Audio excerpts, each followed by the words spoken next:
కథ కాదు జీవితం.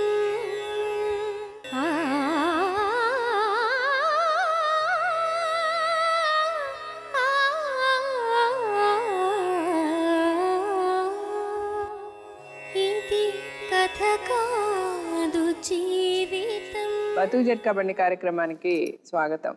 ఇది కథ కాదు జీవితం.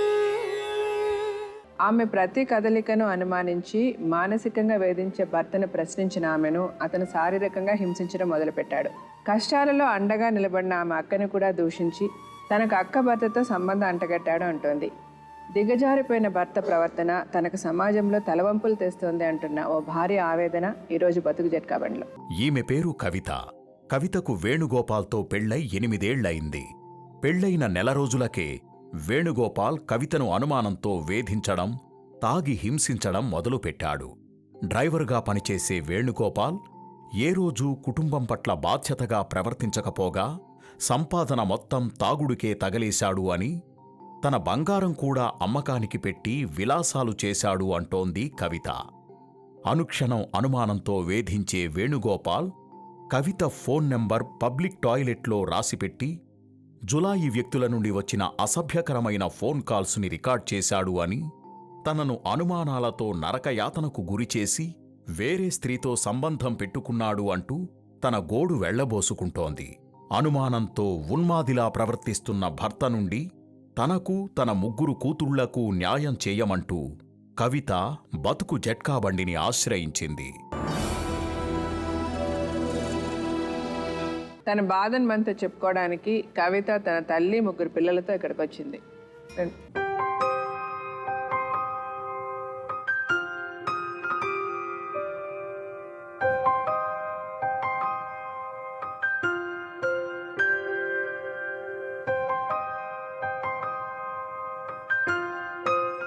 మీ వయసు ఎంత కవిత? నా వయసు 26 సంవత్సరాలు మేడం. 26. పెళ్ళి ఎన్ని సంవత్సరాలైంది? నా పెళ్ళి 8 సంవత్సరాలు నడుస్తుంది మేడం. రన్నింగ్ ఇది. మీ పిల్లల పేర్లేంటి? ఈమె పేరు హేమలత, రాధిక, శివనీల మేడం. సరే, మీరు అందరు బయట కూర్చుంటారా? నేను మమ్మీతో మాట్లాడతా. కవిత చెప్పండి, మీకు పెళ్ళయి 8 సంవత్సరాలు రన్నింగ్. మీ ఆయన ఏం చేస్తారు? Driver madam. డ్రైవర్. అతని పేరేంటి? వేణుగోపాల్. మీ అత్తమామలు అందరూ ఉన్నారా? అత్త మామలు ఉన్నారు, 2 మర్దులు. నేను ఇంటికి పెద్ద కోడల్ని మేడం. ఆడపడుచుంది. అందరూ కలిసే ఉంటారు. అందరం కలిసి ఒక పెళ్ళైనాక ఒక నెల రోజులు బాగున్నాం మేడం. ఆ తర్వాత మా అత్త మామకి ఇట్లా అన్నం ఏం పెట్టలేదు నాకు. ఏమన్నంటే మీ ఆయన పని చేయట్లేడు, మాకు డబ్బులు ఇవ్వట్లేడు, మీ ఆయన మీరు నాకు సంబంధం లేదని బయట ఉంచేశారు మేడం మమ్మల్ని. నెల రోజుల వరకు బయట పంపించేస్తే ఇల్లు సొంత ఇల్లు ఉంది మేడం. ఐదల్నగర్లో మాకు సొంత ఇల్లు ఉంది. 300 గజాల జాగా, ఫస్ట్ ఫ్లోర్ ఉంది, పైన రేకుల ఇల్లు ఉంది. పైన నేను ఉండేదాన్ని. 1 సంవత్సరం వరకు కరెంట్ ఇచ్చారు మేడం. ఆ తర్వాత కరెంటు నీళ్ళు గిట్లా ఇవ్వలేరు. మాకు పెద్ద పాప పుట్టగానే మా అత్తయ్య మా మామయ్య. అయినా 3 పిల్లలతో అలా ఉన్నాను మేడం. చాలా టార్చర్. మా అత్త వాళ్ళు గిట్లా నాకేం బాగా చూసుకోవాలి మేడం. పెళ్ళైన కాడ నుండి ఇదే గొడవ. అసలు మా ఆయన తాగడం కొట్టడం. ఒకరోజు బాగుండంటే వారం రోజులు గొడవ పడడమే నాతోటి. అమ్మ వాళ్ళ ఇంటికి ఇట్లా ఏం పంపించాడు మేడం.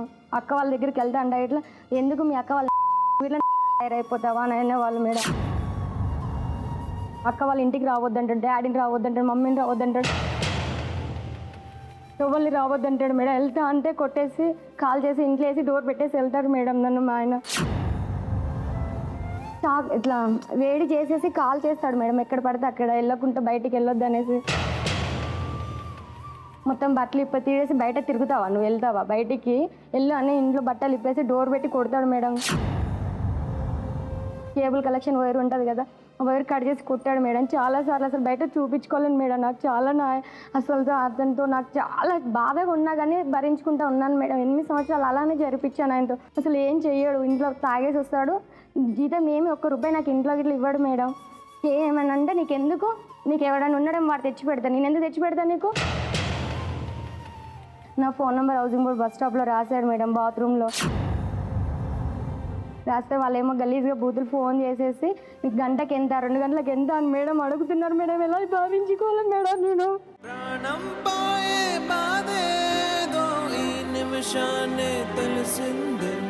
బ్రతికుండంగనే కోసి నా గుండెను విసిరేసావే ప్రాణం రాసింది బ్రతికుండంగానే కోసే నా గుండెను విసిరేసావే. నైట్ అంతా ఫోన్ చేసి పడుకోనియరు మేడం. మా ఆయన అంటాడు మాట్లాడు, నువ్వు మాట్లాడు, వాళ్ళు డబ్బులు ఇస్తారంట కదా. నా దగ్గర ఏముంది, వాళ్ళ దగ్గర ఏముంది, ఇద్దరి దగ్గర ఒక్కటే కదా అనేసి అంటాడు మేడం నన్ను.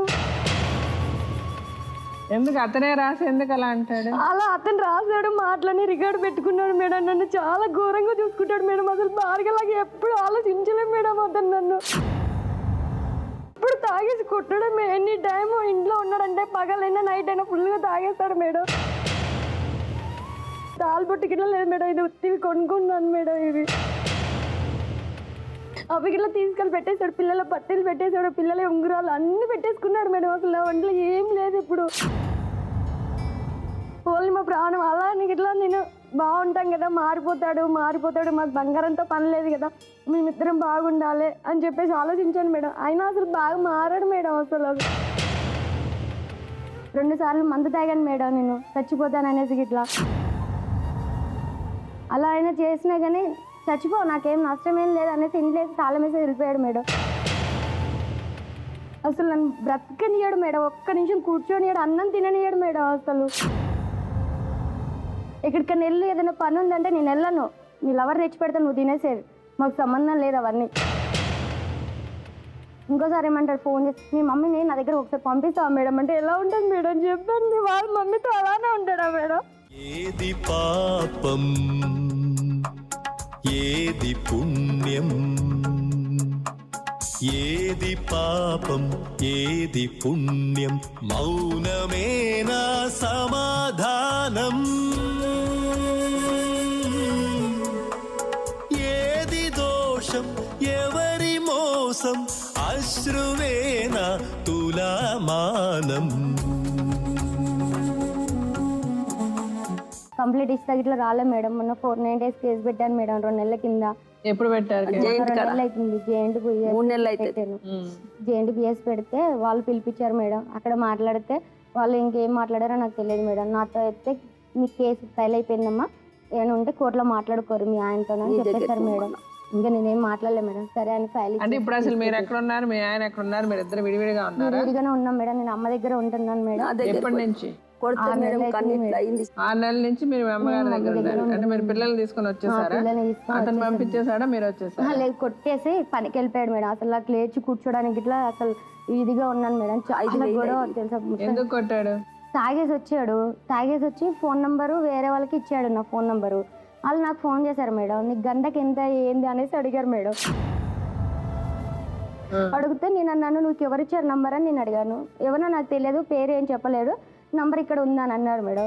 సరే అనేసి నిన్ను. నెంబర్ ఎక్కడ ఉంది?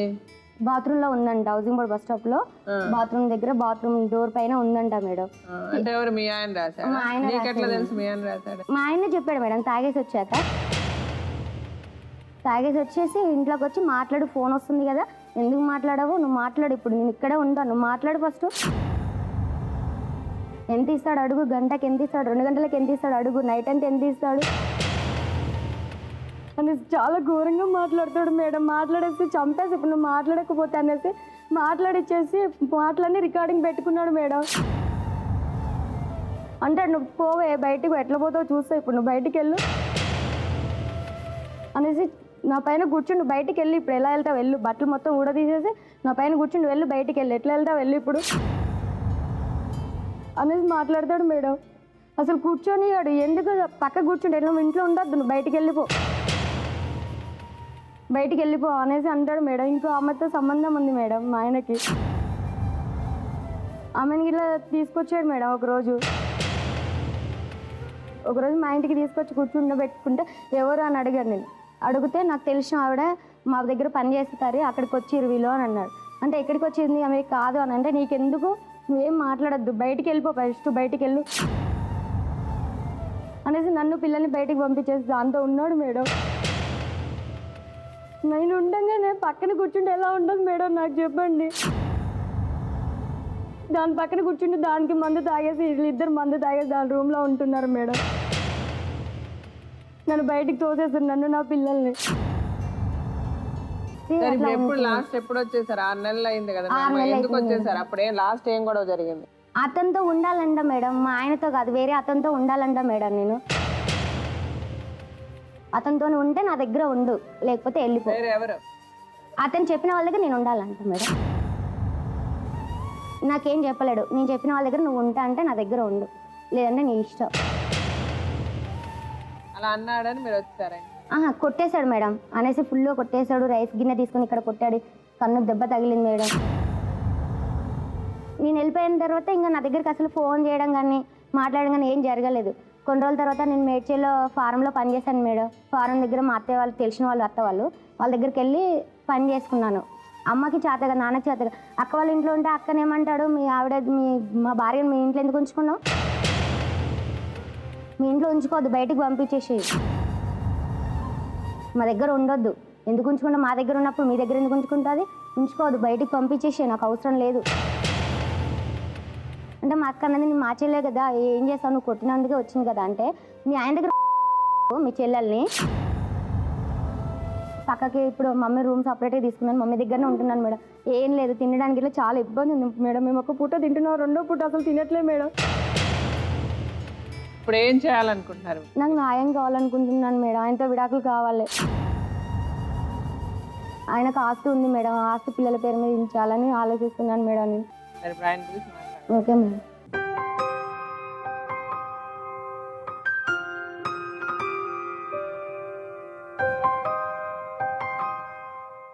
మీకు ఆవిడకి మీకు ఏంటి ప్రాబ్లం? ప్రాబ్లం ఏం లేదు మేడం, ఆమె నా దగ్గర ఉంటే మంచిగానే ఉంటుంది. వాళ్ళ అక్క వాళ్ళు నేను లేనప్పుడు వస్తారు, ఏదో ఒకటి చెప్తారు. ఆమె వాళ్ళే నేను వచ్చిన రోజు ఏదన్నా ఒక గొడవ అవుతుంది. మీరు రోజు తాగుతారా? రోజు ఇంట్లోనే ఉంటాను, తాగుతాను. అసలు ఇంట్లోనే ఉండి తాగుతారు, మరి ఇంకేం పని చేయరు? ఇక్కడ వెళ్ళాను, తాగేసి ఎంబడే ఇద్దరం కలిసి తింటాము. అదే అండి, రోజు తాగేయాలి, ఇంట్లో కూర్చొని తాగాలి. మీరు తాగి మీకు మీకు తోచినట్టు మీరు ప్రవర్తిస్తారు, ఆవిడ మీద అరుస్తారు, ఆవిడని కొడతారు. ఆమెను అరవడము కొట్టడము రోజు అదే పని ఉండదు మేడం నాకు.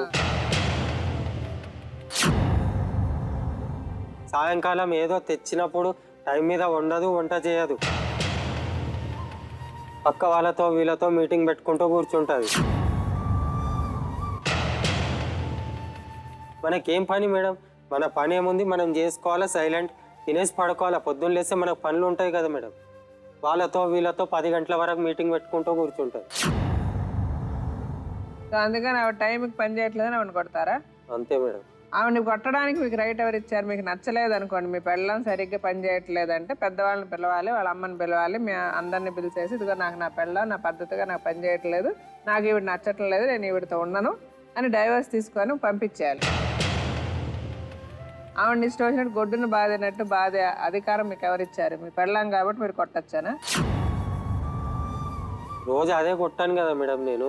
రోజు కొట్టవు, రోజు ఇచ్చి రోజు కొడతారా? అలా ఎందుకు కొడతాను మేడం? మరి మీరు చెప్పేది రోజు కొట్టను అంటే ఏమర్థం? రోజు కొట్టను కానీ ఒక రోజు వదిలేసి ఒక రోజు కొడతారా? 2 రోజులకు ఒకసారి కొడతారా? ఏంటి అర్థం? ఆమె తప్పు చేసినప్పుడు కొడతాను మేడం. తప్పు చేస్తే మటుకు కొట్టడానికి ఏమన్నా ఆవిడేమన్నా జంతువా? చాలా మంచిగా చెప్తాను మేడం. మీరు చెప్పిన తప్పులే చేయలేదా? ఇప్పుడు మా ఊళ్ళతో అందరితో దూరం చేసేసింది మేడం. ఆవిడెందుకు దూరం చేస్తుంది? అవును, మా అమ్మ నాన్న వాళ్ళ దగ్గరికి వెళ్ళొద్దంటది. వెళ్ళినావంటే నువ్వు ఎందుకు వెళ్తున్నావు, వాళ్ళ వల్లే మనకి ఇబ్బందులు అవుతున్నాయి. సరేలే మన ఇద్దరం మంచిగా ఉందామని ఇంట్లో నుంచి బయటికి తీసుకొచ్చింది మేడం. 2 సంవత్సరాలు ఇక్కడనే ఉన్నాం కుక్కట్పల్లిలో. ఆవిడ తీసుకొచ్చిందా మీ అమ్మ వాళ్ళు పంపించేశారా? ఈమెనే తీసుకొచ్చింది మేడం. మా అమ్మ వాళ్ళకి కూడా చెప్పలేము మేము వస్తున్నామని. ఎందుకు తీసుకొచ్చావు? మేడం ఇంట్లో కరెంట్ నీళ్ళు లేకుండా ఎన్ని రోజులు ఉండాలి మేడం? నేను ఇంట్లో ఆడపిల్లనే కదా, ఉంటే ఆడపిల్లనే కదా. ఇప్పుడు మీ చెల్లెని ఎందుకు తీసుకొచ్చి పెట్టుకున్నాను ఇంట్లో? నువ్వు రాలేవా? నువ్వు రాలే. ఎప్పుడు వచ్చినా? మా చెల్లెని తోలుకొచ్చినప్పుడు కూడా ఈమె కూడా వచ్చింది. నేను వచ్చిన కావాలని నేను పని చేస్తే నువ్వు నాకు చెప్పి పోయినావు మీ అమ్మోళ్ళ ఇంటికి? నువ్వు ఎందుకు పోతున్నావు? నువ్వు ఇక్కడ చూడొకసారి ఫస్ట్. ఎందుకు పోతున్నావు? నువ్వు నాకు చెప్పిపోయినావా? అన్నం పెట్టు అన్నావు, అన్నం పెట్టినా తిన్నావు, పనికి వెళ్తున్నా అని చెప్పినావు. ఏడికి పోయినావు నువ్వు పనికి వెళ్ళకుండా? పనికి వెళ్తున్నావు అంటే నేను వెళ్ళలేదు అక్కడ. నాకు చెప్పినావు ఫోన్ చేసి? చెప్పినావు? బస్ స్టాప్ దగ్గరకు వచ్చినాక నాకు ఫోన్ చేసినావు. ఏమని కిందికి దిగు అని అన్నావు. అంటే నేను డ్రెస్ వేసుకున్నా, నేను రాను అంటే ఏం కాదు డ్రెస్లోనే ఉన్నా కదా కిందికి దిగు ఏం కాదంటే తాళం వేసుకొని కిందికి వచ్చాను. కిందికి వచ్చేసి నువ్వు కింద లేవు, ఏడు నన్ను మళ్ళీ రిటర్న్ ఫోన్ చేసి ఏమన్నావు, రోడ్డు మీదకి రా పాండపకాడికి అన్నావు. ఏడికని అడిగితే నేను ఏం చెప్పినప్పుడు పాండపకాడికి వచ్చినాక పిల్లల్ని తీసుకొద్దామంటే నేనేమన్నా, నేను రాను స్కూల్కి టైం అవుతుంది పిల్లల్ని తీసుకొస్తాను అన్నానా లేదా నీకు? పిల్లల్ని తీసుకొని వచ్చినావు కదా, ఏమన్నావు? పిల్లల్ని తీసుకొని పోదాం నడు అన్నావా లేదా? పోయినాం పిల్లల్ని నేను ఆగం చేసుకోవాలా? నా పిల్లల్ని పట్టి లేదు, పెళ్ళం పిల్లలు అంటే నీకు పట్టి లేదు. పట్టి లేని ఇన్ని రోజుల నుంచి ఎవరు చూసిరు మరి? పెళ్ళం పిల్లలు పట్టి లేదు కాబట్టి మీ చెల్లెల దగ్గర పోతుంటే నా పట్టి లేనందుకు నువ్వు తిరుగుతున్నావు ఊరు, నేను తిరుగుతలేదు. నా ఫోన్లు చేసి తెలివంతా నువ్వు ఇప్పుడు ఇంత మాట్లాడుతున్న దానివి, నీకు అతను తాగుతున్నాడు అని తెలిసినాడు, అసలు ఎందుకున్నావు, ఎందుకు ముగ్గురు పిల్లలు కన్నావు? అసలు పంపలేరు మేడం నన్ను. అందుకని ఇంట్లోనే ఉండే పిల్లలు కంటావా? వాళ్ళ ఇంట్లోనే ఉండాలంట. నువ్వు మంచిదానివి, నువ్వు వెళ్ళిపోవాలంటే ఎప్పుడైనా వెళ్ళిపోవచ్చు. నీ మొగుడు కావాలా, నువ్వు ఉన్నావు కన్నావు. ఇప్పుడేమో అసలు విషయం మానేసి నువ్వు ఆ రోజు తాగావు, ఆ రోజు ఒకరోజే తాగాడు నీ మొగుడు, రోజంతా తాగుతున్నాడని చెప్తుంటే అతను వచ్చి వాళ్ళ అమ్మలతో నాన్నలతో మాట్లాడకూడదు, మీ అమ్మలతో నాన్నలతో మీరు మాట్లాడు. మీరు వస్తేనేమో వాళ్ళేమో ఇది కంప్లైంట్, వాళ్ళేమో మీ మీద ఇది కంప్లైంట్. పెళ్లి కాక ముందటి నుంచి తెలుసు మేడం నేను తాగుతున్నాను. పెళ్లి కాక ముందటి నుంచి నాతో కలుస్తుంది అంతా. తినడము పడుకోవడం అన్నీ చేసింది. పెళ్లి కాక ముందటి నుంచి అంతా ఎవరితో తిరిగింది, ఏం చేసింది అంతా చెప్పింది మేడం. ఎందుకు పెళ్లి కాకముందు ఎందుకు ఆవిడతో తిరగాల్సి ఫోన్ వచ్చింది? చేసి పిలిపిస్తుంది మేడం. మీరు ఎందుకు వెళ్ళారు ఫోన్ చేస్తే? ఆమె రోజు ఫోన్ చేసి పిలిపిస్తుంది రోజు. మీకు వాళ్ళు ఎలా తెలుసు ముందు? అంటే మా అమ్మమ్మ వాళ్ళ దిక్కెళ్ళి దూర పరిచయం మేడం. అయితే నాకు పిల్లని చూపించిన ఆమె మా మామయ్య వాళ్ళ షాప్ పక్కకు వాళ్ళ ఇల్లు. అయితే మా అమ్మమ్మ చెప్పింది ఇట్లా పిల్లు ఉంటే చూడమంటే ఆమె వెళ్ళి చూయించింది. చూయించినాక అట్లా ఎంగేజ్మెంట్ కాక ముందటి నుంచి ఆమె ఫోన్ చేసి రా అని చెప్పేది. ఇక మా మామయ్య వాళ్ళ దగ్గర పని చేస్తుంటే అక్కడ వాళ్ళ దగ్గర వాళ్ళతో గొడవ చేసేసి అక్కడ వాళ్ళతో దూరం చేసేసింది. అన్నిటికీ చిన్నప్పటి నుంచి పెంచింది మేడం మా మామయ్య. ఇప్పుడు ఆయన కూడా దూరం అయిపోయాడు నాకు. మీ మామయ్య నేను విడగొట్టినా? అవును. మీ మామయ్య ఎందుకు రాలేడు ఇప్పుడు? మొహం లేదా మీ మామయ్యకి, మీ అయ్యమ్మకి రానికి? ఏంది ఈ లెక్క గయ్య ఒర్రుతారని అందుకే వస్తలేరా? ఎందుకు వస్తారు? నీది తప్పుందని చెప్పు ఫస్ట్. నాది తప్పున్నా ఎవరైనా వస్తారు. అదే నీది తప్పుందని చెప్పు, నాది తప్పుందని కాదు, నీది తప్పుందని చెప్పు ఫస్ట్. నాది తప్పుంది. విడగొట్టినా మీ మామయ్యని? మీ మామయ్యని నేను కొట్టినా లేచి? నేను కొట్టినా గల్లబట్టుకొని కొట్టింది నేనా మీ మామయ్యని? నేను విడగొట్టలే మీ మామయ్యని. అబద్ధాలు చెప్పకు, నిజం ఏదైనా ఉంటే నిజం చెప్పు, అంతవరకే. అబద్ధాలు చెప్పకు నువ్వు, అర్థమైంది? అంత కొట్టినా కానీ నేను తెల్లారలేసి పని చేసుకున్నాను. ఆయన గుణము చుట్టూ 4 గుంటలు తెలుసా? నీళ్ళు కరెంట్ లేదని ఎన్ని రోజులు బాధపడాలి పిల్లలు. పొద్దున్న పనికి వెళ్తాను అమ్మవాడు, పిల్లలు బాధపడుతున్నారు. తెల్లని దాకా ఎంతసేపు మేల్కుండాలి. నువ్వేంది నువ్వు ఒకటి తాగుతావు పంటావు, ఊపుకుంటా నేను కూర్చోాలి, ఇట్లా ఊపుకుంటా నీ ముందల, నీ పిల్లల ముందల. అర్థమైందా? 2 సార్లు మంది అయినా నిండా గ్యాస్ ఉన్న బస్సు గిట్లా తగలబెట్టినాను. గ్యాస్ ఉన్న బస్సు గ్రీన్ కలర్ చీర కాలబెట్టినావు తెలుసా? ఇక్కడ వరకు కాలింది మేడం నాకు. గ్యాస్ ఉన్న బస్సు అబద్ధాలు ఏం చెప్పొద్దు. చీరలు గిట్లా ఉన్న అన్ని మొన్న కాల్ చేస్తావు నువ్వు ఇంట్లో చీరలన్నీ. సరే ఇప్పుడు ఏం కావాలంటారు? ఇప్పుడు ఏం చేయాలంటారు చెప్పండి మీరు? నాకు భార్య పిల్లలు కావాలి మేడం. నీకు భార్య పిల్లలు కావాలి, ఎందుకంటే ఆవిడ నువ్వు తాగొచ్చినప్పుడల్లా కూర్చొని కొట్టడానికి ఒకళ్ళు కావాలి. మానేసి అసలు దాని జోలికి వెళ్ళట్లేదు. నువ్వు తాగుడు మానేసి నీ పెళ్ళాన్ని పిల్లలు మంచిగా చూసుకుంటా, నీకు పెళ్ళం పిల్లలు కావాలి. ఆ అమ్మాయికి నువ్వు వద్దు, అమ్మాయి చెప్పింది చాలా క్లారిటీగా. సరే మీ ఇద్దరు ఏం చేయాలనేది మేము చెప్పాము. నేను డాక్టర్ గాని లాయర్ గాని పిలుస్తాను, వాళ్ళిద్దరు వచ్చి మాట్లాడిన తర్వాత మనం డిసైడ్ చేద్దాం. సరే అండి.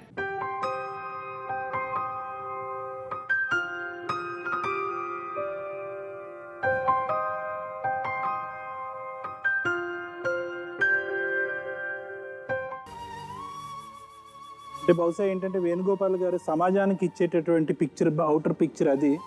ఇంటి లోపల ఇంట్రెన్సిక్గా లోపలికి వచ్చి ఎవరు తలుపు తట్టి వచ్చి ఎవరు సినిమా చూడరు కాబట్టి, ఇంట్లో జరిగేటటువంటి అంశాలు తెలియదు కాబట్టి, ఇంట్లో ఉండేటటువంటి మీ అసలు రూపం ఏంటి, ఆ సైకలాజికల్ ఫ్యాక్టర్స్ ఏంటనేది కొద్దిగా వివరిస్తాను. అయితే ఏంటంటే మేడం, కవిత, వేణుగోపాల్ వీళ్ళిద్దరూ కూడా 8 సంవత్సరాల పాటు మీరిద్దరు కలిసి జీవించారు. 3 పిల్లల్ని కూడా కన్నారు. అయితే ముగ్గురు ఆడపిల్లల్ని కన్నారు. అది కూడా త్వరగా అందరూ చిన్నపిల్లల్ని ముగ్గురు పిల్లల్ని ఒక్కొక్కటి 2 సంవత్సరాల గ్యాప్లోనే కనేసారు. అయితే ఏంటంటే ఇవన్నీ చూసుకుంటే కనుక ఫైనల్గా 8 సంవత్సరాల పాటు మీరు చేసింది ఏంటి అంటే కనుక కేవలం పిల్లల్ని కంటం ఒకటిని టైం ఒకటి రావటం. 8 సంవత్సరాలు మేము భార్యాభర్తలుగా జీవించామన్నట్టు. అంతేగాని ఇందులో ఇందాక మేడంతో డిస్కస్ చేస్తుండగా ఎటువంటి క్వాలిటీ ఆఫ్ లివింగ్ అన్నది లేదు. అయితే మేడం ఇక్కడ ముఖ్యంగా వేణుగోపాల్ గారు మీ క్యారెక్టర్ గురించి మాట్లాడుకో. అంటే చాలామంది మన దగ్గరికి ఇక్కడ కూర్చునేటటువంటి వాళ్ళు తాగి వస్తారు, ఆడవాళ్ళని హింస పెడతారు, వాళ్ళని ఇబ్బంది పెడతారు, పిల్లల సంరక్షణ అన్నది పట్టించుకోరు, వాళ్ళు ఎలా ఎదుగుతున్నారు లేదు అన్నది చూసుకోరు, బాధ్యతారహితంగా ఉంటారు. ఇవన్నీ మన అందరికీ తెలిసినటువంటి అంశాలు. కానీ ఇక్కడ మీ విషయానికి వస్తే కనుక ఎక్కడ కూడా ఇన్ని సంవత్సరాల మీ వైవాహిక జీవితంలో ఎక్కడ కూడా మీ వ్యవహారం ఎటువంటి తప్పుగా వెళ్ళింది అనేటటువంటిది ఒక్క ఉదాహరణ కూడా మీకు మరి ఇవ్వలేకపోతుంది. ఇన్ని సంవత్సరాలు అంటే ఇన్ని రోజుల జీవితం, ఇన్ని సంవత్సరాల వైవాహిక జీవితంలో వేణుగోపాల్ అనేటటువంటి వ్యక్తి ఒక్క తప్పు కూడా చేయకుండా అవతల వాళ్ళే తప్పులు చేశారనేటటువంటి పరిస్థితి నిజంగా ఇక్కడ ఉందా? అంటే ఏంటంటే దీన్ని ఏమంటే టోటల్ ల్యాక్ ఆఫ్ ఇన్సైట్. అంటే మన గురించి మనం ఇన్ని సంవత్సరాల జీవితంలో మనం విశ్లేషణ చేసుకోలేదు.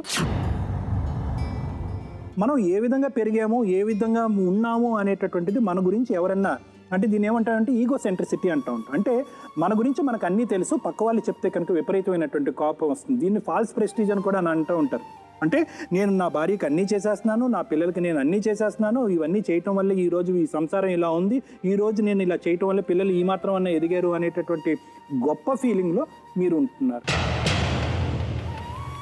ఈ ఈగో సెంట్రిసిటీతో ఉన్నటువంటి ప్రాబ్లం ఏంటంటే కనుక పక్క వాళ్ళ భార్య పిల్లలు ఎవరున్నా కూడా వాళ్ళకి కలిగేటటువంటి బాధ నొప్పి మీకు కనిపించదు. ఎవరన్నా మనిషి అన్నవాడు మీ ఎదురు పడితే కనుక బహుశా వాళ్ళు మిమ్మల్ని పొగిడి నువ్వు గొప్పవాడు అంటే కనుక వాడు మీతో స్నేహం చేయగలడు. నువ్వు తప్పు చేస్తున్నావని చెప్పి మీ వైపు వేలెత్తి చూపెడితే కనుక మీ అహం దెబ్బతింటుంది, మీకు కోపం వస్తుంది.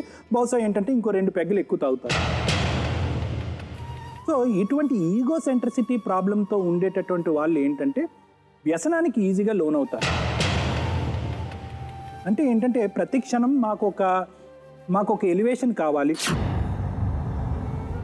మాకు ఒక సంతృప్తి కావాలి. ఎప్పుడు కూడా జీవితంలో వెతికేటటువంటి ఏకైక అంశం ఏంటంటే నాకు ఏ సంతృప్తి లభిస్తుంది అనేటటువంటి అంశం గురించే మీరు ఎతుకుతారు. అది ఏ విధంగా ఉంటుంది? శారీరక సంతృప్తి ఉంటుంది, లేదా తాగుడు పరంగా వచ్చేటటువంటి ఒక మంచి సంతృప్తి అయినా ఉంటుంది. సో ఈ రెండిట్లో అంశాల నుంచి మీరు ఒక బానిస అయిపోయారు. ఇప్పుడు జరిగేటటువంటి పెద్ద నష్టం కష్టం ఏంటంటే కనుక మీకు ఇన్ని సంవత్సరాలు మీరు చేసినటువంటి పనుల గురించి ఎక్కడ కూడా ఆవగింజంత పశ్చాత్తాపం కానీ అయ్యో నేను ఇలా వ్యవహరించకుండా ఉంటే కనుక బహుశా నా పిల్లలు కానీ నా భార్య కానీ లేదంటే మా కుటుంబం కానీ కొంచెం సంతోషంగా ఉండేదేమో అనేటటువంటి ఆలోచన మీ మైండ్లో ఇప్పటికీ కూడా కలగకపోవటం అనేది దురదృష్టకరమైనటువంటి అంశం. 3 అంశాలు క్లియర్గా కనిపిస్తున్నాయి ఇక్కడ: తాగుడు, అనుమానం, హింస. ఇందులో ఎటువంటి డౌటు లేదు. తాగుడు, అనుమానం, హింస అనేటటువంటిది ఎలా ఉంది అంటే కనుక ఇక్కడ ప్రతిరోజు, ప్రతి సంవత్సరం, ప్రతి నెల పెరుగుకుంటూ పోయింది. అది పెంచినటువంటి ఆమెది ఏం తప్పు ఉంది అన్నది దాని గురించి మనం తర్వాత మాట్లాడుకుందాం. కానీ ఇక్కడ ఏంటంటే సెల్ఫ్ ఇండక్షన్ అంటారు. అంటే ఏంటంటే జాగ్రత్తగా ఆలకించండి. అంటే మీకు ఇన్సైట్ లేదు కాబట్టి నేను చెప్తున్నాను, తెలుసుకోండి అని చెప్పి. అంటే ఏంటంటే మనం ఒక తప్పు చేసుకుంటూ వెళ్ళిపోతాం. మన తప్పు అని పక్కవాడి వేలెత్తి చూపెడితే కనుక మన అహం దెబ్బతింటుంది, మన కోపం వస్తుంది, నువ్వెవడరా నాకు చెప్పడానికని మనం తిరిగి ప్రశ్నిస్తాం. సరే, మన తప్పు అన్నది ఆ అమ్మాయి నీ వైపు వేలెత్తి చూపెట్టు. అంటే మీ తాగుడు గురించి అనండి, మీరు ఆవిడని కొట్టడం గురించి అవనండి, లేదంటే మీరు పరాయి స్త్రీలతో సంబంధం పెట్టుకునే అంశం అండి, ఆవిడ వేలెత్తి చూపెడితే కనుక ఆవిడ నోరు మూయించాలి. నోరు మూయించకపోతే కనుక 8 సంవత్సరాలు మీరు ఇంతకాలం జీవించేవాళ్ళు కాదు. ఇది ఎప్పుడో కూడా సమాప్తం అయిపోయి ఉండేది. ఎలా ఇది నడుస్తుంది అనే ప్రశ్న చాలామందికి ప్రేక్షకులకు ఉంటుంది. 8 సంవత్సరాలు అంటే ఏంటంటే మిమ్మల్ని మీ ఈగో కాపాడుకోవటం గురించి మీరు చేసేటటువంటి తప్పులు ఏవైతే ఉన్నాయో ఆవిడ మీద అనుమానాల కింద ఆవిడ మొహాన్ని రుద్దుతూ ఉంటారన్నమాట ప్రతిరోజు మీరు చేసేటటువంటిది. ఇది ఇది కూడా ఎందుకు చేస్తారు అంటే కనుక మీ ఈగోని, ఇందాక నేను చెప్పాను కదా, సంతృప్తిని మిమ్మల్ని కాపాడుకోవటానికి, అది కాపాడుకోవటం గురించి మీరు చేసేటటువంటి ప్రతి పని ఆమె చేసేటటువంటి పనిగా మీరు వివరించడం అన్నది చాలా వరకు జరుగుతుంటుంది. అంటే నువ్వు బయటకు వెళ్తున్నావు, నువ్వు పిల్లల్ని సంరక్షణ చూసుకోవట్లేదు, పిల్లలు ఇదివరకు బాగా ఉండేవారు ఇప్పుడు సరిగా ఉండట్లేదు, ఇలాంటి అంశాలన్నీ కూడా మీరు దీని గురించి మీరు చేసేటటువంటి ఇంకో మెట్టు ఏంటంటే కనుక దానికి ఒక రకమైనటువంటి ఒక కథ అల్లటం జరుగుతుంది. ఏ స్థాయికైనా వెళ్ళిపోతారు, ఏ స్థాయికైనా వెళ్ళిపోతారు. ఎందుకు? ఇప్పుడు ఏదైతే ఈ 8 సంవత్సరాల పాటు నడిచినటువంటి ఈ సంసార జీవితం అది ఒక సోషల్ సింబల్. అరే వేణుగోపాల్కి ఒక భార్య ఉంది, 3 పిల్లలు ఉన్నారు అని చెప్పి అనుకునేటటువంటి మాట మిమ్మల్ని కాపాడటానికి ఉపయోగపడేటటువంటి అంశం. కాబట్టి మీరు 100 కూడా ఎప్పటికీ కూడా ఆవిడ ఈ హింస భరించలేక బయటకు వెళ్ళిపోవాలనేటటువంటి ఆలోచనతో ఆవిడ ఉన్నా కూడా మీరు మాత్రం ఎప్పటికీ ఈ సంబంధంలోంచి బయటకు వెళ్ళేటటువంటి అవకాశమే లేదు. ఎందుకు అంటే కనుక మిమ్మల్ని మీకు అది ఒక బలంగా మీకు అది హెల్ప్ చేస్తుంది. సో ఆ బలాన్ని మీరు పోగొట్టుకోవడానికి ఇష్టపడరు. ఇప్పుడు next number 2 most important point ఏంటంటే ఈ 8 సంవత్సరాల పాటు ఇక్కడ ప్రేమ, ఆప్యాయత, అభిమానం ఇలాంటివి ఏమన్నా ఎఫెక్షన్, లవ్ ఇలాంటి అంశాలు ఏమన్నా ఉన్నాయంటే కనుక దురదృష్టం ఏంటంటే ఈ అంశాల గురించి మాట్లాడుకుంటే బహుశా ఆ మాటలకే అవమానమేమో అని నాకు అనిపిస్తుంది. అయితే మేడం ఇక్కడ ఏంటంటే ఎక్కడ కూడా మీరు ఆ ఉడుంపట్టు ఏదైతే ఉందో ఆమెను కొట్టడం ఇవన్నీ కూడా ఆ ఉడుంపట్టు ఏదైతే మీరు పట్టుపట్టారో అది ఎక్కడ కూడా మీరు రిలీజ్ చేయలేదు. ఎందుకంటే ఏ రోజైతే మీరు రిలీజ్ చేస్తారో మీరు ఏకాకి అయిపోతారు. అమ్మాయి వెళ్ళిపోతుంది, మిమ్మల్ని వదిలి వెళ్ళిపోతుంది. ఇప్పుడు అదే పరిస్థితి వచ్చింది. కవిత విషయానికి వస్తే మేడం ఇప్పుడు ఏమైందంటే తను అమ్మాయిని అన్ని విధాలుగా ఇతను పాయింట్అవుట్ చేశాడు మేడం. అంటే ఇందాక నుంచి చూస్తుంటే you are not a correct woman, నువ్వు సరైన స్త్రీ కాదు అని అన్నాడు. You are not a correct wife, అంటే నువ్వు నీ క్యారెక్టర్ లేనటువంటి ఒక ఆడదానివి నువ్వు అన్నట్టు కూడా చూపెట్టాడు. 3వ అంశం అన్నిటికంటే దురదృష్టకరం ఏంటంటే ఇందాక నేను అనురాధ మేడం మాట్లాడుతున్నప్పుడు ఏమంటున్నాడు, ఆఖరికి పిల్లల సంరక్షణ కూడా నీకు చూసుకోవటం చేత కానీ తల్లి కింద అని కూడా అతను నీ వైపు వేలెత్తి చూపెట్టాడు. అంటే ఏంటంటే మానసికంగా టోటల్గా నిన్ను విరిచేస్తే కనుక అప్పుడు ఏమవుతుంది, దిక్కుతోచినటువంటి పరిస్థితి, నిన్ను నువ్వే ప్రశ్నించుకుంటావు. నేనేమైనా తప్పుదారిలో వెళ్ళిపోతున్నానేమో, నాలో ఏమైనా పెద్ద తప్పు ఉందేమో, కాబట్టి మా ఆయన తాగుతున్నాడు, తిరుగుతున్నాడు, నన్ను వచ్చి కొడుతున్నాడు అని చెప్పి నిన్ను నువ్వు ప్రశ్నించుకోవటం మొదలు పెడతావు. ఎప్పుడైతే నిన్ను నువ్వు ప్రశ్నించుకోవటం మొదలు పెడతావో ఆ రోజు ఏమనుకుంటావంటే కనుక నేనే తప్పు చేశాను కాబట్టి నేనే ఈ ఇంట్లో ఉంటాను, ఈ ఇల్లు మించినటువంటి ప్రపంచం నాకు లేదని చెప్పి మెంటల్గా ఫిక్స్ అయిపోయి ఈ హింసని ఈ 8 సంవత్సరాలు నువ్వు భరిస్తూనే ఉన్నావు. అంటే ఒకప్పుడు లాగితే కనుక నీ నియంత్రణ ఎక్కడ కోల్పోయావు? ఎందుకు నీలాంటివే ఇంకో 3 బలి పశువులు, మీ ఆడపిల్లల్ని నేను అంటున్నాను, బలి పశువులు, వాళ్ళు ఎటువంటి తప్పు చేయకుండా 3 ఆడపిల్లల్ని ఇక్కడ ఈ భూప్రపంచం మీకు తీసుకొచ్చి నువ్వు వాళ్ళని ఏం చేసావు, ఈ సినిమా అన్నది రోజు వారి సినిమా అన్నది వాళ్ళకి ప్రత్యక్షంగా చూపెట్టేటటువంటి ప్రయత్నం చేస్తారు.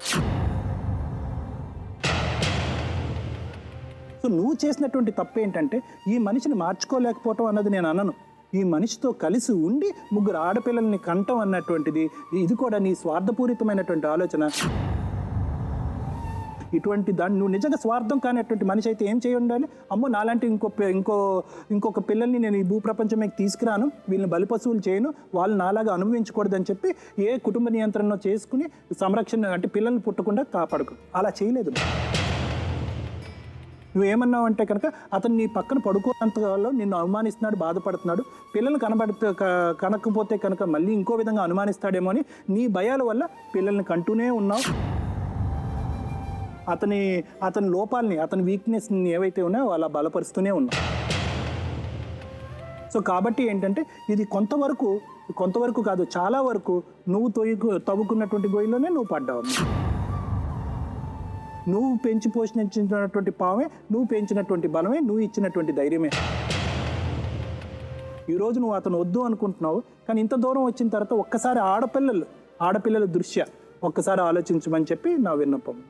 మేడం ఇందులో ఆల్రెడీ 498 కేసు అనేది బుక్ అయిపోయిందండి.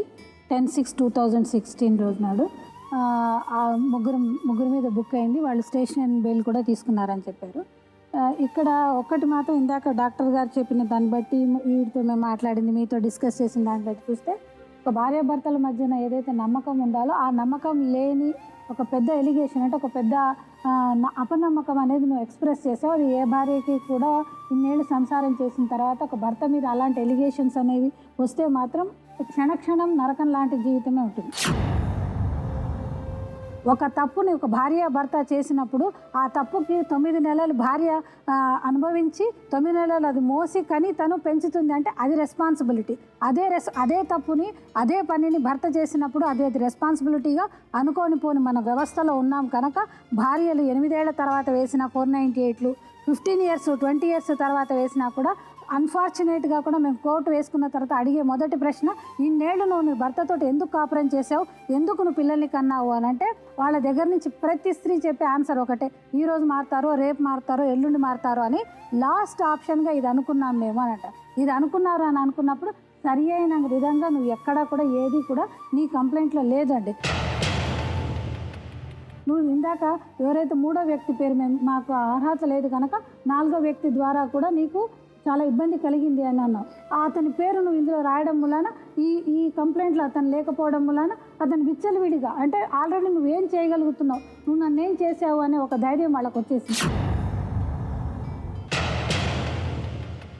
ఇప్పుడు నీకు ఇంకా నెక్స్ట్ స్టెప్ ఏంటంటే ఆల్రెడీ నేను కోర్టుకు పోలీస్ స్టేషన్కి వెళ్ళాను, కేసు వేశాను, నాకు ఇంకేం తెలియదు, ఏం జరిగిందో తెలియదు అంటే ఆల్రెడీ ఆయన స్టేషన్ బెయిల్ లాంటిది తీసుకున్నారు. ఇప్పుడు ఏమైపోయిందంటే మేడం ఆ సెక్షన్ 498 అనేది అది బెయిలబుల్ అఫెన్స్ నాన్ బెయిలబుల్ అయినా కూడా ఇప్పుడు స్టేషన్ బెయిల్స్ అనేవి ఇస్తున్నారు. ఎందుకంటే మిస్యూజ్ ఆఫ్ 498 ఎక్కువ ఉంది కనుక ఆయన అది జైలుకి వెళ్ళకపోవడానికి అది కూడా ఒక కారణమై ఉండొచ్చమ్మా. సో స్టేషన్ బెయిల్ అనేది ఆయన తీసుకున్నాడు అంటే నీకు అది తెలియదు, ఆయన బెయిల్ తీసుకున్నాడు అనే సంగతి నీకు తెలియదు. నీకు జరగాల్సిన న్యాయం సరి అయిన విధంగా నువ్వు ఎంచుకున్న సెక్షన్ అయినా కూడా నువ్వు ఎంచుకున్న దారి ఏదైనా కూడా అది కరెక్ట్ కాదమ్మా. ఇలాంటి ఇర్రెస్పాన్సిబుల్గా ఉండి అంటే నువ్వు చెప్పిన ఒకటే ఒక ఎలిగేషన్ తీసుకున్నాం, ఇందులో ఏంటంటే తాగుడు అనే నన్ను హింసిస్తున్నాడు అంటే అలా ఇర్రెస్పాన్సిబుల్ ఉన్న మనుషులకు మరి ఎలాంటి రెస్పాన్సిబిలిటీ కలిగించాలి అంటే మరి నేను వెళ్ళను అని నేను అంత ఖచ్చితంగా చెప్తున్నావు కనుక మేడం ఫైనాన్షియల్గా వాళ్ళని ఏదన్నా కూడా బాధ్యత నీకు తెలిసేటట్టు ఉండు. నీ భార్య నీ దగ్గరికి రావాలి అని అంటే కొంతకాలం ఆ అమ్మాయి అక్కడ ఉంటూ నువ్వు ఫైనాన్షియల్గా అమ్మాయికి ఏదన్నా చూసినప్పుడు ఆ అమ్మాయికి నీ మీద నమ్మకం లాంటివి కలుగుతుందని. ఇంకొకటి ఏంటంటే ఇట్లాంటి వాళ్ళు పదే ఏం చెప్తారంటే 498 వేసేసిన తర్వాత మనం చూస్తూనే ఉన్నాం కదా మేడం చాలాసార్లు వాళ్ళ దగ్గర కొన్ని రోజులు ఉంచుకున్న తర్వాత 498 3 నెలల మ్యాండేటరీ పీరియడ్ అయిన తర్వాత ఆ 498 విత్డ్రా చేసుకోవాలని అన్న తర్వాత తిరిగి ఇదే అవకాశం ఉంటుంది కనుక మీరు ఇప్పుడు ఇలాంటి పరిస్థితిలో అంటే మీరు చెప్పిన హారబుల్ ఎలిగేషన్ ఉన్నాయి కనుక ఫైనాన్షియల్గా అతనికి ఏదన్నా ఒకటి ఆయన మీద రెస్పాన్సిబిలిటీ అనేది కలిగించి నువ్వు కూడా ఎందుకంటే ఇప్పుడు ఇమీడియట్గా కూడా నువ్వు చాలా బాధపడి ఉన్నావు, నాకు అక్కర్లేదని అంటున్నావు. ఇందాక డాక్టర్ గారు చెప్పినట్టు 3 ఆడపిల్లలతోటి ఒక స్త్రీ బతకాలి అని అంటే చాలా ఇబ్బందికరంగా ఉంది మేడం. ఇలాంటి వాటిలలో ఆ అమ్మాయి మీతోటి ఇందాక నేనైనా మేడంతో చెప్పావు నువ్వు అది మాట అంటే నేను చెప్పలేదని అంటే ఆయన రాంగ్గా ఒక మొత్తం ఎవిడెన్స్ అనేది క్రియేట్ చేసేసుకున్నారు మేడం. ఈవిడతోటి కొట్టి మాట్లాడిపించి ఆ రికార్డింగ్ అనేది ఆయన దగ్గర పెట్టుకుని అంటే రేపు పొద్దున అమ్మాయికి 110% అమ్మాయికి అది రేపు పొద్దున అగేనెస్ట్గా అవుతుంది.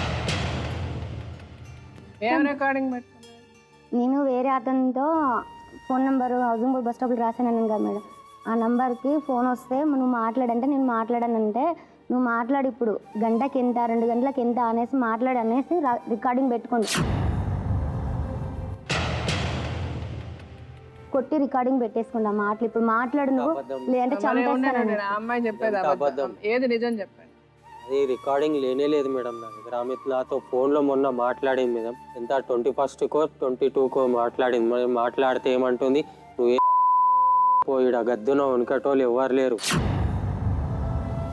అని మాట్లాడుతుంది మేడం. మొన్న అంటే సరేలే అని చెప్పిన, ఏమనలే నేను, సరే అని ఊరుకున్నది. ఒక్కటి కాల్ రికార్డింగ్ ఉంది మేడం అంతే. సో మీరు ఈ అమ్మాయి అది ఏమీ లేదు మేడం. పోలీస్ స్టేషన్ లో కూడా ఇదే చెప్పింది మేడం. బాత్రూమ్ లో అమ్మాయి నంబర్ ఎందుకు రాస్తాను, ఆమె నంబర్ ఎందుకు రాస్తాను మేడం, ఆమె నంబరే రాయలేదు నేను. నాకు వాటి దగ్గర ఏం పని ఉంటుంది మేడం. అమ్మాయి చెప్పేవన్నీ అబద్ధాలు కాసేపు అనుకుందాం. ఆ అమ్మాయి చెప్పిన ఇంట్లో ఏది నిజం చెప్పు. ఆమె మంచిదే మేడం. ఆమె వాళ్ళ అక్క వాళ్ళు వచ్చినప్పుడే గొడవ స్టార్ట్ అవుతుంది. వాళ్ళ అక్క వాళ్ళు వస్తే ఎందుకు గొడవ స్టార్ట్ అవుతుంది? దేనికన్నా ఒక రీజన్ ఉండాలి కదా. మొన్న వాళ్ళ అక్క అంటుంది మేడం నీతో సంసారం చేయించానని. ఇలా మాట్లాడుతుంది. ఎందుకంటది? ఊరినే వచ్చి మామూలుగా వచ్చి నేను డైరెక్ట్ గా చూసి నీతో నా చెల్లిని సంసారం చేయించను అంటదా? అదే అంటుంది ఆమె. ఏదన్నా మాట రావాలి, గొడవ రావాలి, ఏదో వస్తేనే కదా ఆ మాట వస్తుంది. ఊరినే డైరెక్ట్గా ఎవరన్నా వచ్చి నిన్ను చూసి నా చెల్లి నీతో సంసారం చేయించనంటారా? అలాగనే వాళ్ళు పిచ్చోళ్ళు. కానీ ఇప్పుడు ఏం చేద్దాం చెప్పు? ఆ అమ్మాయి నువ్వు వద్దంటుంది. నాకు భార్య పిల్లలు కావాలి. నీకు కావాలంటే భార్య పిల్లలు కావాలన్నవాడు భార్యని భార్యలాగా, పిల్లల్ని పిల్లల్లాగా, సంసారాన్ని సంసారంలాగా చేస్తే ఉంటారు. ఇప్పుడు మీకేమైపోయిందంటే ఎలా మేము సంసారం చేసినా, పిల్లాన్ని ఎలా చూసినా, ఏం చేసినా పడి ఉంటారు అని మీరు అనుకుంటున్నారు కదా. ఇప్పుడు ఆ రోజులు పోయాయి. నువ్వేమంటావమ్మా? నాకొద్దు మేడం, నాకొద్దు. నాకొద్దంటే ఏం చేయాలనుకుంటున్నావు నువ్వు? నాకు విడాకులు కావాలి మేడం. ఓకే, విడాకులు వస్తే ఆ విడాకులు అమ్మాయి అప్లై చేసుకుంటే అమ్మాయికి ఏమొస్తుంది మేడం? మెయింటెనెన్స్ అన్నది వస్తుందండి. మెయింటెనెన్స్ అంటే ఇంకా మెయింటెనెన్స్ అంటే నా వల్ల కాదు మేడం. ఆమె నాతో కలిసి ఉండాల, మంచిగా చూసుకుంటా. ఇంకా వల్ల ఇప్పటి వల్ల మెయింటెనెన్స్ అంటే నా వల్ల కాదని చెప్పడం నువ్వెవడవే? నువ్వు అమ్మాయికి విడాకులు ఇస్తే నువ్వు చచ్చినట్టు పెళ్ళాం కాబట్టి, పెళ్లి చేసుకున్నావు కాబట్టి నువ్వు చట్ట ప్రకారం అమ్మాయికి మెయింటెనెన్స్ ఇవ్వాల్సిందే. లేదా అమ్మాయిని ఒప్పించి కలిసి ఉండడానికి ప్రయత్నిస్తావా? కలిసి ఉంటాం మేడం. అది అమ్మాయి ఒప్పుకోవాలి కదా. నువ్వు ఏ విధంగా అమ్మాయిని ఒప్పించగలవు నువ్వు కలిసి ఉంటాను? నువ్వు చేసిన ఎదవ పనులు ఏంటో నీకు తెలుసు. ఆ ఎదవ పనులు నువ్వు చెయ్యను అని చెప్పి ఆ అమ్మాయిని ఎలాగ నమ్మించగలవు? నమ్మించి చూద్దాం. వెళ్ళి మాట్లాడు, వెళ్ళి మాట్లాడు.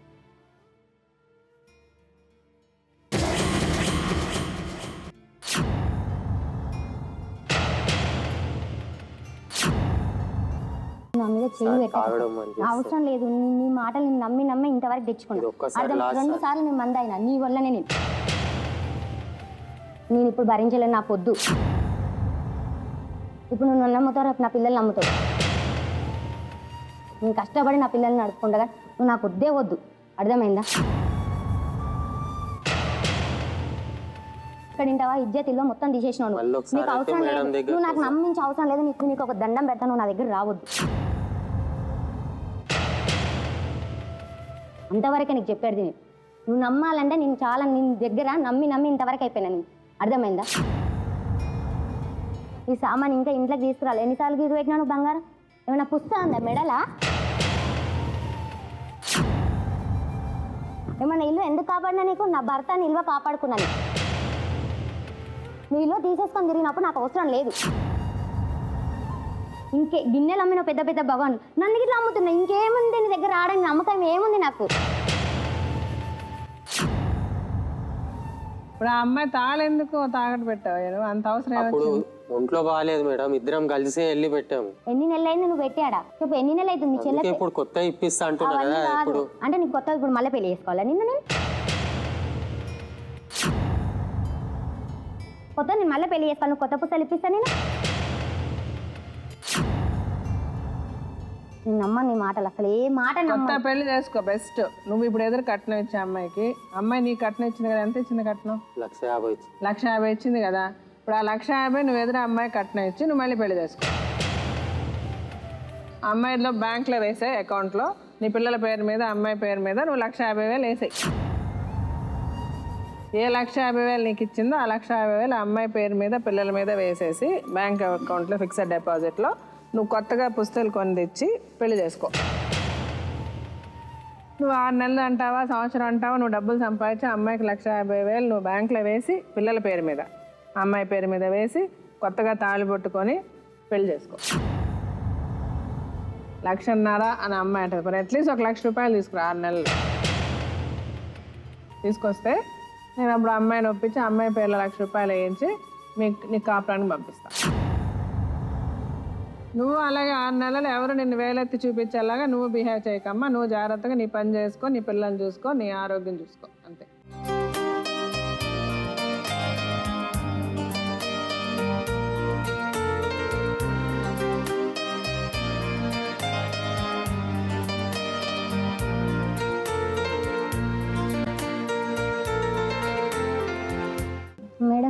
నేను సామానాన్ని తీసుకుంటాను మేడం, అమ్మేస్తున్నాడు. తీసుకో నేను ఇంటికి వెళ్ళి తెచ్చుకుంటాను. కలిసి ఉండాలనుకుంటే సామాన్ మళ్ళీ తీసుకుంటాను. నా దగ్గర ఉంటే ఎవరికి ఇవ్వను మేడం. అది కూడా రాస్తాను నేను. సామాన్ నా దగ్గర నేను ఇవ్వను మేడం. అయితే కుదరదు, అయితే అండర్స్టాండింగ్ లేదు. నీ దగ్గర ఎందుకు ఉండాలి సామాన్లు? నువ్వు కలిసి ఉందామంటున్నావు కాబట్టి అండర్స్టాండింగ్ వచ్చాం. మనం ఏది 6 నెలల్లో నువ్వు 1,00,000 రూపాయలు తీసుకొచ్చి జమ చేస్తే అమ్మాయి నీతో కాపురానికి వస్తుంది. ఇప్పుడు ఆ అమ్మాయి సామాన్లు అమ్మాయికి ఇచ్చేసి అమ్మాయి సామాన్లు నీకేంటి పని? ఎందుకు ఇస్తావు? నువ్వు అమ్మాయి బంగారం అంతా అమ్ముకున్నప్పుడు లేదు, నీకు అమ్మాయి సామాన్లు. ఉపవాసం ఉందా? సరే, నువ్వు పెళ్ళాన్ని పోషించే బాధ్యత నీది. పెళ్ళాం నగలు అమ్ముకొని పోషించేవాడు మొగుడు కాదు. పెళ్లి కప్పు అయిండే కదా మేడం. ఎందుకు వాళ్ళు పెళ్లి కప్పు? అప్పు చేసి ఎందుకు పెళ్లి చేసుకున్నావు? పెళ్ళాన్ని పోషించలేని మగాడు ఏం మగాడు? పెళ్ళాన్ని తాళి పొట్టేమో తాకట్టు పెట్టుకొని అమ్ముకొని పెళ్ళానికి తిండి పెట్టలేను. నీకెందుకే పెళ్ళాం? అమ్మాయి సామాన్లు అమ్మాయికి ఇచ్చాయి. నువ్వు 6 నెలల్లో టైం పెడతావు. నువ్వు 1,00,000 రూపాయలు అమ్మాయి తాళిబొట్టు తీసుకెళ్ళు. అక్కడ రూమ్ లేదు, ఏం లేదు మేడం. ఇక్కడనే అమ్మాయి టెంట్ వేసుకొని ఉంటుంది, లేకపోతే మా ఇంట్లో వచ్చి ఉంటుంది. ఉంచనివ్వండి, 6 నెలల తర్వాత డబ్బులు నీకు అనవసరం. సామాన్లు తెచ్చి నా ఇంట్లో పెడుతుంది, నీకు అనవసరం. నువ్వు చెప్పక ఆ సామాన్లు ఎవరో తక్కువ వస్తే నేను కొనిస్తా. అర్థమవుతుందా? నిజమైన ప్రేమ ఉన్నాడు బయట ఇవన్నీ మాట్లాడవు కదా. అంతే, సరే బయలుదేరా.